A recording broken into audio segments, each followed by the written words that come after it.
Është shtyrë shqyrtimi i 4 projekt ligjeve të përcaktuara në rendin e ditës në kuvend këtë të martë. Kërkesa u bën nga kreu i grupit parlamentar të Partisë Socialiste, Tauland Balla. Në fjalën e tij, Balla u shpreh se kjo kohë shtesë është e nevojshme pasi këto projekt ligje duhen rakorduar fjalë për fjalë me direktivat e Komisionit Evropian.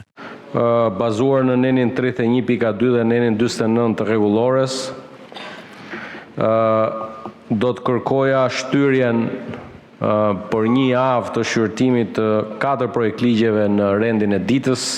Janë projekt ligje të cilat duhen rakorduar fjalë për fjalë me Komisionin Evropian.